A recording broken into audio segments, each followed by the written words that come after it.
बोलिए श्री सद्गुरु महाराज की जय। बुलंद आवाज में जय जयकार करें। श्री सद्गुरु महाराज की जय। आप लोग मेरे आवाज को सुनने से शायद आप लोगों को पता लग गया होगा कि मेरा स्वास्थ्य कुछ खराब है, सर्दी जुकाम हुआ है। कहीं जाने वाले थे पुरानी तरफ, लेकिन आज का सत्संग वहां का कैंसिल हो गया।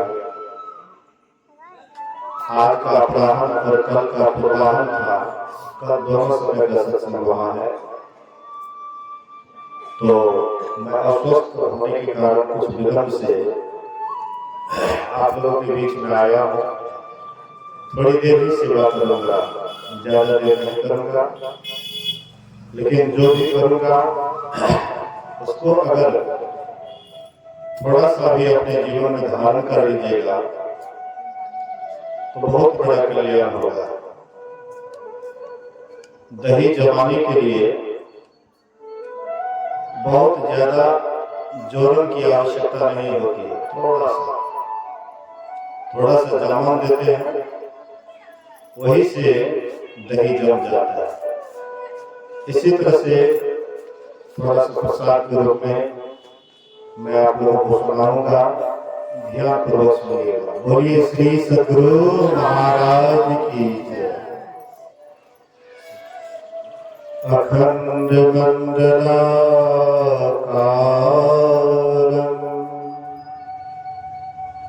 व्याप्तं येन चराचरं तत्पदं दर्शितं येन तस्मै श्री गुरुवे नमः। धन्य धन्य सतगुरु सुखद महिमा कही न जाए। जो कुछ कहो तुम्हारी कृपा, मोते कछो न बसाए। समवेत समादरणीय सज्जन वृंद, आदरणीय माताओं बहनों, थोड़ा सा साउंड के आवाज को कंट्रोल तेज कर दियो। साउंड को थोड़ा पकड़े को छोड़ो। हेलो हेलो हेलो हेलो, और तेज है, और तेज होगा sir. Hello hello hello hello, ठीक। अभी हम लोग सुन रहे थे, मैं आश्रम पर था, मुझे पाठ सुनाई पड़ा वाल्मीकि और भगवान श्री राम के संवाद को। राम स्वरूप तुम्हार वचन अगोचर बुद्धि पर, अविगत अकथ अपार नेत नेत नित निगम कर।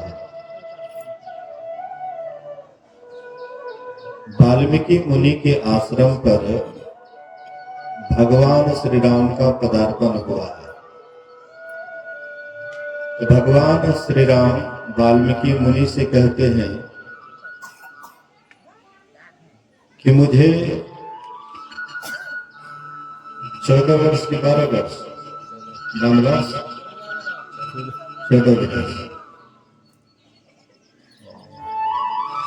14 वर्ष के लिए वनवास मिला है।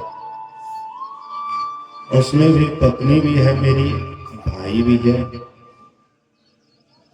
इसलिए आपके ख्याल में जो सबसे अच्छा जगह है, जब से सबसे सुंदर जगह है, वह आप हमको दिखा दीजिए, ताकि मैं अपने पत्नी और भाई सहित सुरक्षित रह सकूं। महर्षि वाल्मीकि राम को केवल शरीर से नहीं जानते थे, स्वरूप से भी जानते थे। रूप और स्वरूप में अंतर है। रूप किसको कहते हैं? जिसको आंख से देखते हैं। जैसे आप हमको देख रहे हैं, हम आपको देख रहे हैं, तो हम जो आपको देख रहे हैं या आप जो हमको देख रहे हैं, स्वरूप को नहीं देख रहे। ना तो हम आपके स्वरूप को देख रहे हैं, नहीं आप हमारे स्वरूप को देख रहे हैं, रूप को देख रहे हैं। जैसे लोटा है, लोटा है, लोटा में पानी लबालब भरा हुआ है, तो क्या आप लोटा को देख करके पानी का ज्ञान कर सकते हैं? लोटा को देखिएगा तो पानी को पहचान जाइएगा। पानी को पहचानने के लिए जब तक हम अंदर नहीं झांकेंगे तब तक पानी नहीं देख पाएंगे। प्यास बुझेगा पानी से कि लोटा से? पानी से। अगर हम मंच पर लोटा में पानी भर करके रख दें, बगल में बैठ जाएं और लोटा खूब जपते रहे 24 घंटा, प्यास बुझेगा कि नहीं बुझेगा? ना। लोटा में पानी छे, हम बगल में बैठ गए, हे लोटा हे लोटा हे लोटा हे लोटा, प्यास नहीं बुझेगा?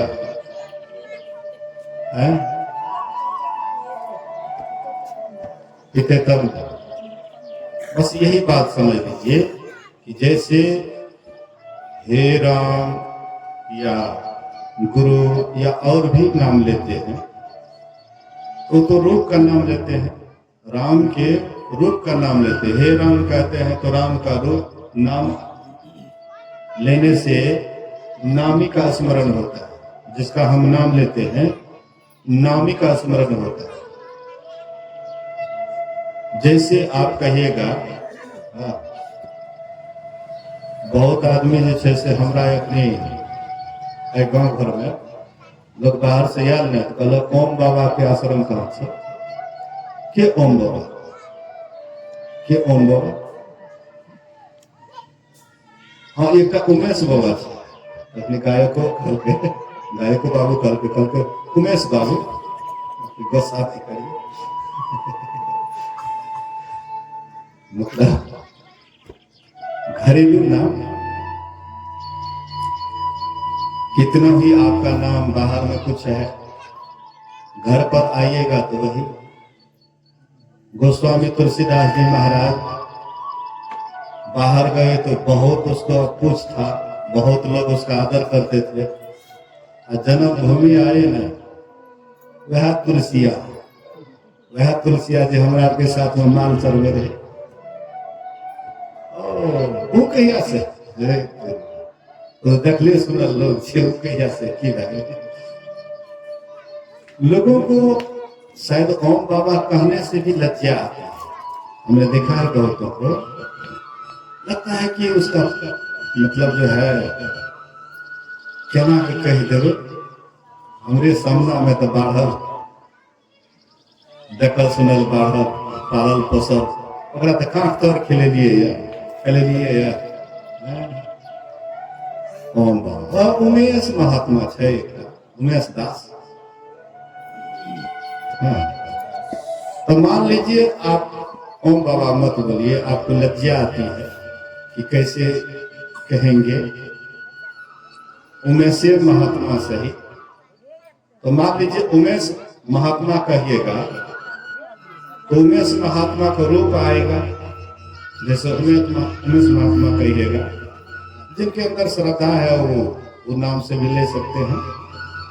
तो जिनके जो उमेश महात्मा कहेंगे तो जैसे नाम लेंगे तो रूप भी गौण रूप में आता है। हाँ, गौण रूप में बाजा वाला रहे छे तब ने, बाजा ठीक से सेट नहीं छे। हाँ, बाजा वाला रहे के बाद अलग ढंग के बात रहे छे, ओकरा पास कला है छे। बोलिए श्री सदगुरु महाराज की। बढ़िया से ध्यान से सुनिए। तो जैसे उमेश महात्मा कहेगा तो उमेश महात्मा का रूप आ जाएगा, जैसे राम भगवान कहेगा तो राम भगवान का रूप आ जाएगा, कृष्ण भगवान कहेगा तो बांसुरी वाले ना उसका रूप आ जाएगा, भगवान शंकर कहिएगा तो वही मुंड मार लेने वाले उसका रूप आ जाएगा। जिसका भी आप नाम लेते हैं उसका रूप आता है, लेकिन रूप आने से स्वरूप का दर्शन नहीं होता है। स्वरूप अलग चीज है और रूप अलग चीज है। रूप जितना भी है सब एक ही है। आप कहिएगा कि नहीं राम भगवान का रूप तो अलग था, उसमें लिखा हुआ चिदानंद में देह तुम्हारी विगत विकार जान अधिकारी, नर्तन धरे वो संत सुर काजा, कहूं करहूं जस प्राकृत राजा। मतलब राम भगवान जो है चैतन्यमय थे। चैतन्यमय उसका शरीर नहीं था, उसके अंदर जो चेतन है वही चेतन चिदानंदमय था, रूप नहीं। रूप तो सबका एक ही जैसे। कृष्ण भगवान का भी यही शरीर था, पंच भौतिक शरीर। 5 तत्व से ये शरीर बना है। क्षिति जल पावक गगन समीरा पंच रचित अति अधम शरीरा। जैसे हम आपका 5 तत्व से शरीर बना है, राम भगवान का भी 5 तत्व से बना था, भगवान कृष्ण का भी 5 तत्व से बना था। मतलब मनुष्य शरीर में जो भी आते हैं तो 5 ही तत्व लेकर के आते हैं। चाहे कबीर साहब, नानक साहब, दादू, पलटू, जितने भी संत महात्मा संत हुए या भगवंत हुए, सब यही 5 तत्व वाला शरीर लेकर के आए। तो 5 तत्व वाला शरीर फिर छोड़ करके गए कि नहीं गए? भगवान राम का जो अंतिम यात्रा था तो गए सरयू नदी में डूबे, और डुबकी लगाए तो रूप में परिवर्तन हो गया ना, विष्णु का रूप बना लिया। नर राजा में थे, राजा शरीर में थे, वही रूप में बदलाव हो गया तो वह विष्णु का रूप हो गया, लेकिन परिवर्तन तो हुआ। तो प्रत्येक मनुष्य जितने भी संत भगवंत हैं, शरीर सबका एक ही है, रूप सबका एक ही है, लेकिन स्वरूप भी एक ही है। स्वरूप भी अलग नहीं। राम का स्वरूप अलग नहीं था, कृष्ण का स्वरूप अलग नहीं था, भोले बाबा का स्वरूप अलग नहीं था, हम आपका स्वरूप अलग नहीं है। हाँ, राम भगवान अपने स्वरूप को जान गए, भगवान कृष्ण अपने स्वरूप को जान गए, भगवान शंकर अपने स्वरूप को जान गए, वे हो गए महान। कबीर साहब अपने स्वरूप को जान गए, नानक साहब अपने स्वरूप को जान गए, दादू दयाल अपने स्वरूप को जान गए, वे हो गए महान। हम आप भी जान सकते हैं, हम आप भी जान सकते हैं, लेकिन पहले समझिएगा तब न कि रूप अलग है स्वरूप अलग है। लोग तो रूप को ही स्वरूप समझते हैं। कहते हैं कोनो भगवान का हम रूप का ध्यान करते, कहते इसी से हमको मुक्ति मिल जाएगी। नहीं, स्वरूप को समझिए। स्वरूप क्या है? राम स्वरूप तुम्हारा वचन अगोचर बुद्धि पर, अविगत अकथ अपार नीति नित नित निगम का। हे राम, तुम्हारा जो स्वरूप है वचन से कहने योग्य नहीं है, मुंह से वर्णन करने योग्य नहीं है, बुद्धि भी उसके लिए चिंतन नहीं कर सकती है, बुद्धि भी निर्णय नहीं कर सकती है, ठीक ठीक निर्णय कर सकती है, लेकिन पहचानने की क्षमता बुद्धि में भी नहीं है। तो वह पहचानेगा किससे? तो हम आप ही पहचानेंगे। हम आप मतलब अपने का ज्ञान हो जाएगा तो परमात्मा का पहचान हो जाएगा। जो 1 लोटा पानी को पहचान लिया, समुद्र के पानी को नहीं पहचानेंगे। जो 1 लोटा समुद्र को चिन्ह जाएंगे कि ये पानी है, तो समुद्र के पानी को पहचानेंगे ना। तो अपने आप का ज्ञान हो जाएगा तो आपको परमात्मा का भी ज्ञान हो जाएगा, अब आपको परमात्मा का भी ज्ञान हो जाएगा। तो अपने आप के ज्ञान को पाने के लिए ही सहजोबाई कहती है, आपन ही को खोज मिले जब राम सुने। अपने को खोजो तब राम तुमको मिल जाएगा। अपने का खोज पूरा हुआ, राम का भी खोज पूरा हुआ। और भगवान राम माँ सबरी से क्या कहते हैं? मम दर्शन फल परम अनुपा, जीव पाव निज सहज स्वरूपा। मेरे दर्शन का अतिशय अनुपम फल है कि जीव अपने स्वरूप को पा लेता। मतलब राम को पाइएगा तो अपने को पा लीजिएगा, अपने को पाइएगा तो राम को पा लीजिएगा। मतलब तत्व रूप में राम और हम सब एक ही है। तकिया का खोल रंग बिरंग का होता है, लेकिन सबके भीतर में रुई एक ही होता है। तो वैसे ही राम के अंदर में भी वही आत्मा, भगवान कृष्ण के अंदर में भी वही आत्मा, भगवान शंकर के भी अंदर वही आत्मा, हम आपके अंदर में भी वही आत्मा। लेकिन ये आत्मा को कैसे जानिएगा, कैसे पहचानिएगा? तो पहले सत्संग के द्वारा निर्णय लीजिए, उसके बाद उसको पहचानने का यत्न कीजिए। जब तक यत्न नहीं कीजिएगा तो नहीं पहचानिएगा। हाँ, घट घट अंतरि ब्रह्म लुकाइया, घट घट ज्योत सबाई, बजर कपाड़ मुक्ति गुरुमति, निर्भयता ताड़ी लाई। सबके अंदर में परमात्मा का प्रकाश है, सबके अंदर में परमात्मा की ज्योति है, परमात्मा का शब्द है। लेकिन जब तक उसको नहीं पहचानिएगा, नहीं चिन्हिएगा, तो कैसे उसको जानिएगा? तो परमात्मा या अपने से सब दिन वंचित रहिएगा तो कंगाल बन करके रहिएगा। एक सेठ जी छोटा से एक कथा सुन लीजिए, उसके बाद गायक लोग गाएंगे। एक छोटी सी कथा है कि एक सेठ जी जब शरीर छोड़ने लगे तो उसका बहुत छोटा बच्चा था। तो छोटा बच्चा था तो सोचा कि अगल बगल के लोग सब संपत्ति को चुरा लेंगे। तो सेठ जी सब संपत्ति को बेच करके सोना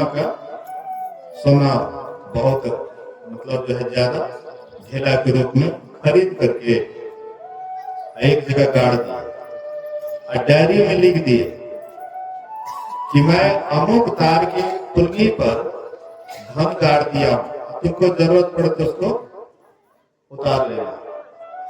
सेठ जी लिख करके डायरी में, अब फलना समय में इतने समय में मैं इसको गाड़ दिया।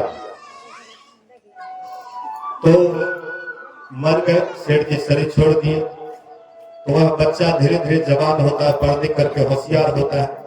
एक दिन वह डायरी खोलता है तो देखता है कि फलाने समय में इतना धन हम फलाने तार की पुलगी पर रख दिया हूं, जरूरत पड़ने पर उसको निकाल लिया।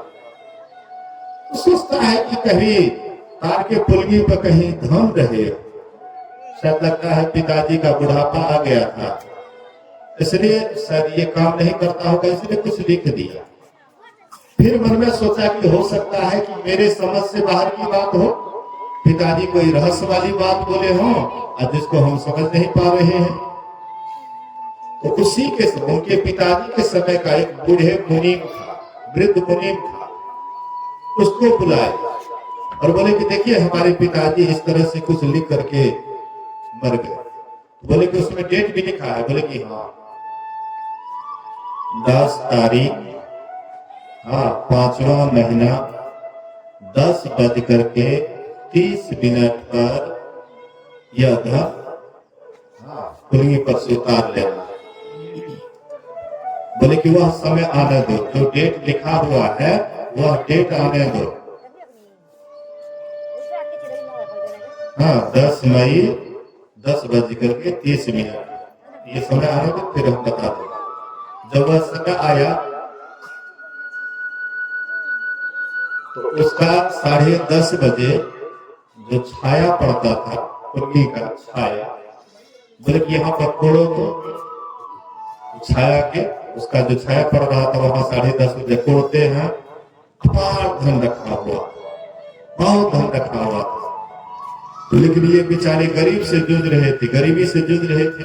पिताजी सब धन जमा करके उस पर रख दिए थे, सोचे लोग चुरा लेंगे, इसलिए गाड़ दिए थे धन। तो ये निकालते हैं कि बहुत धन रखा हुआ था, ये भी बहुत बड़ा सेठ बन गया। तो ऐसे हम आप के अंदर में भी परमात्मा रूपी हीरा जवाहरात संपत्ति गाड़ दी है। और जब तक संत सदगुरु हमारे जीवन में नहीं मिलेगा तब तक वह धन का पता नहीं लगेगा। खोजते फिरते बहुत से इस जगत में जा बजा, अंतर के अंतिम तह के रहबिन कोई उसे पाता नहीं। बिन दया संतन की में ही जानना इस राह को, हुआ नहीं होता नहीं वो होनहारा है नहीं। जब तक पहुंचे हुए संत सदगुरु के पास नहीं जाइएगा, उनसे जुक्ति नहीं जानिएगा, साधन भजन नहीं कीजिएगा, तो संपत्ति आपके घर में रहेगा लेकिन फिर भी कंगाल बन के रहिएगा। ये शरीर के अंदर में बहुत कुछ है, यही घट चंदा, यही घट सूर, यही घट बाजे अनहद दूर, यही घट बाजे तबल निशान, अबहरा शब्द सुने नहीं कान। ये सब कुछ हमारे ही अंदर में है, लेकिन इसके लिए संत सदगुरु से जुक्ति जानिए और साधन भजन कीजिए। इसी से हमारा जीवन सार्थक और सफल होगा। ये जो सत्संग करवाए हैं माधव कुमार अपने पुत्र के जन्मदिन पर बहुत अच्छा काम किए हैं। सोना में सुगंध वाली काम किए हैं। जन्मदिन तो वैसे भी लोग मनाते हैं, केक लाते हैं, उसको काटते हैं, लेकिन उनके साथ में सत्संग जोड़ दिए, इसलिए सोना में सुगंध हुआ। बहुत बढ़िया काम किए हैं। गुरु महाराज से प्रार्थना करता हूँ कि जिस बच्चे के नाम पर ये आयोजन हुआ है वह बच्चा पढ़े लिखे, अपने माता पिता दादा दादी, अभी परदादो है ये है,